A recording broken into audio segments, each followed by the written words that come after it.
Hello, Monica Reinagel here, the Nutrition Diva, with this week's tips for eating well and feeling fabulous.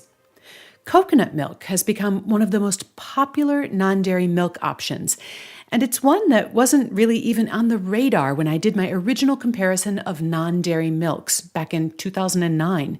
So today, I'm going to do a head-to-head comparison between cow's milk and coconut milk. And as you'll see, it's really not possible to declare one as the clear winner. Which one is going to be best for you will depend a lot on what your priorities and your individual needs are. Our show received support this week from Crane and Canopy. Do you love walking into your bedroom and seeing a beautifully made bed, but hate the amount of time it takes to make one?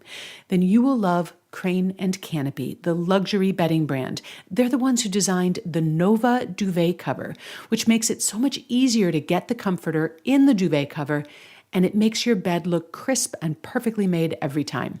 Visit craneandcanopy.com/diva and use the code DIVA to save 10% off your next bedding purchase. That's CRANE and canopy.com/diva and enter that code DIVA to save 10%.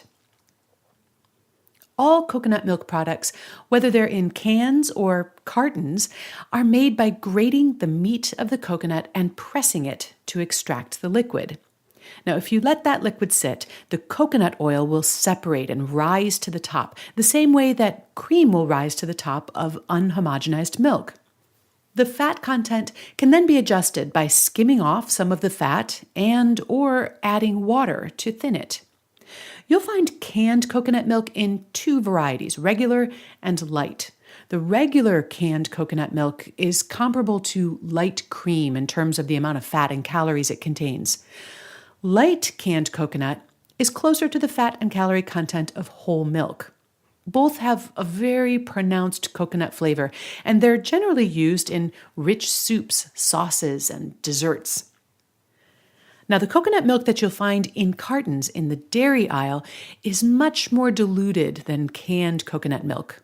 Small amounts of salt, sugar, and other flavorings are usually added, along with various gums or gels that act as emulsifiers to keep it from separating. Calcium and vitamin D are also added in order to make the nutritional profile closer to that of dairy milk. And you'll also find coconut-based creamers designed to be used in coffee and other hot beverages. These are less diluted. They contain emulsifiers, but they usually don't have any added calcium or vitamin D. Now, I put together a little chart comparing how coconut milk and creamer compare with cow's milk and half in terms of their nutrition. And that chart is in the show notes for today's show at nutritiondiva.quickanddirtytips.com. And if you check it out, you'll see that plain unsweetened coconut milk has only about half as many calories as skim milk. It's very low in calories. However, coconut milk contains no protein, compared with about 8 grams of protein per serving with cow's milk. Coconut milk is also very low in carbohydrates. So while milk has about 12 grams of carbohydrates per serving in the form of lactose or milk sugar, coconut milk has almost none. So if you're lactose intolerant or you're allergic to milk proteins, coconut milk offers a clear advantage. If, on the other hand, you're trying to include more protein in your meals, coconut milk is going to be little help there. So coconut milk is very low in protein and carbohydrates, and that means that virtually all of the calories in coconut milk products come from fat. And virtually all of that fat is saturated fat. By comparison, about half of the fat in cow's milk is saturated and the other half is unsaturated. Now, there is a huge debate about whether or not the saturated fats in coconut milk are good or bad for you. And I've unpacked this issue in previous episodes, most recently, episode number 271, How Does Coconut Oil Affect Your Cholesterol? In this case, however, because coconut milk beverages are relatively low in fat, I'm not sure it really matters either way. Before I give you my thoughts on how coconut milk compares to other non-dairy options, let me also just thank HelloFresh.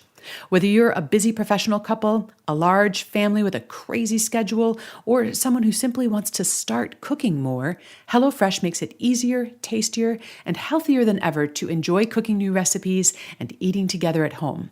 They do the meal planning, the recipe testing, the grocery shopping for you. They even pre-measure your ingredients, and it all comes to you at home and costs less than $10 a meal.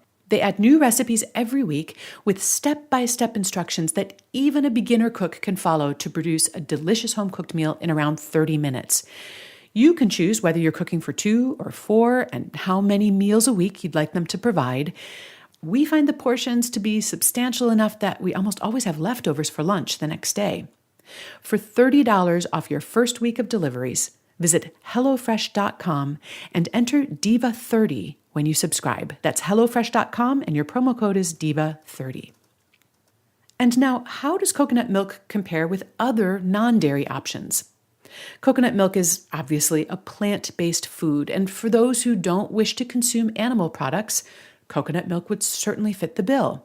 However, other plant-based milks may offer some nutritional advantages over coconut milk. Soy milk, for example, contains high-quality protein. Hemp milk contains omega-3 fatty acids.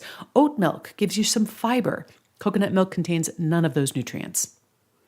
The bottom line is that choosing cow's milk, coconut milk, or any of the other non-dairy options will depend on your nutritional and other priorities, not to mention your taste preferences. If you are someone who does not enjoy the taste of coconut milk or creamer will probably not be your favorite. But if you're a fan, it may be just the thing.